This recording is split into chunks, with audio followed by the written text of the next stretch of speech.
This week we have our last week of mobility. Now, we've had a few other weeks of mobility. If you've missed them, you can check them out here. However, what we're looking at for this last week are common trouble areas. So specifically what we see in weightlifting, forearms and calves. Let's dig into it. We'll make it short.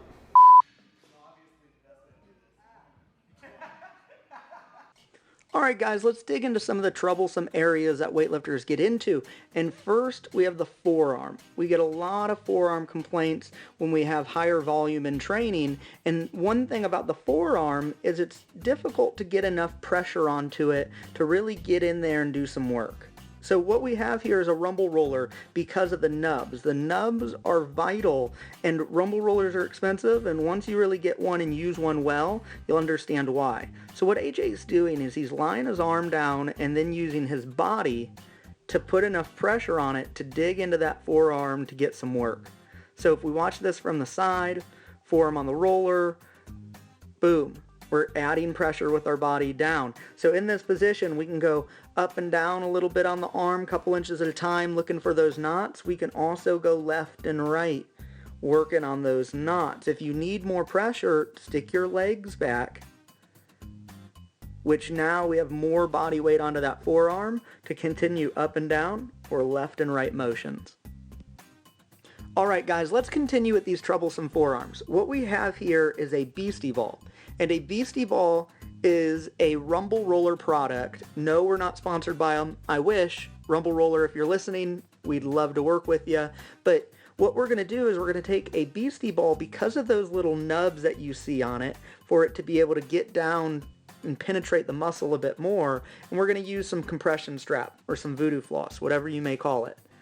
It helps to have a friend keep the ball in place until you get at least 3 wraps with the band, one over the middle, one over the side, one over the back, kind of pinning it to the arm. And you can see with AJ's face here, it doesn't feel the greatest. You can tell with Aaron's face, he's happy to put it on. So find a friend who enjoys torturing you a little bit and go ahead and push this on. It's going to dig into those troublesome areas, and then once you get this on here, you'll manipulate your arm. You'll take your wrist and your fist, and you may bring it back, and you may push it forward, and then you may do it in circles, right? Go ahead and push around. You can go to a wall and push your hand flat against the wall. Different things you can do, but this is another way to dig in here.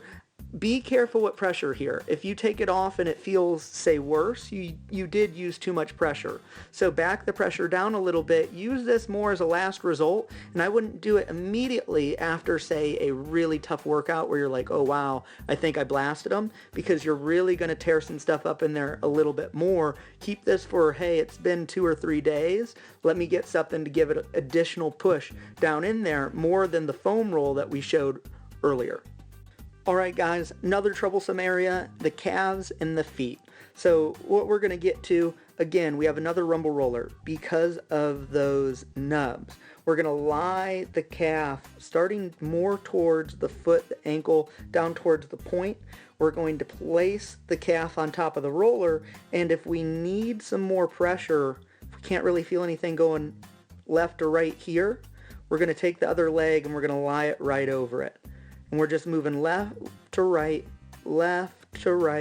and then on one of these we can bring our toe towards our body, and then we can snap it back down, and that helps dig into that calf. Now be aware, the higher you get up on the calf, the less that flick of the foot helps. Also, towards the lower calf, we can manipulate the foot. We can do circles, we can do figure eights, right? You can move it around to help dig into those muscles. Now remember, whenever you do the calf, we have to do the feet, right? So you can do this with a rumble roller. Because of those nubs, we can stand, hold on to something for balance, and we can just move left and right, back and forth, letting that roller dig in. Just make it a habit. When you work on the calves, work on the feet. When you work on the feet, work on the calves. They're so interconnected, this will definitely help. And guys, our last roll for the day is if we're attacking the calves, sometimes we need to balance it out and go after the shins. Now again, rumble roller, because of the nubs, will help get around the bone to get in to the little bit of meat and muscle that's on the front of our shin. When we get into this position, we're using our hands to delegate the pressure, right? But we want to start to move back and forth a couple inches, and then don't forget about left and right motion. So this is a really simple one, guys. Because it's hard to delegate the pressure, the hands can only do so much. Do this in batches. If it's really, really tender, give a little bit of pressure, enough pressure that you can take. Remember, it's not like, hey, no pain, no gain. If we're doing too much pressure, we're only going to make things worse. We want to use just the right amount of pressure to get the muscles, that neurological response, to relax. Check that out, guys.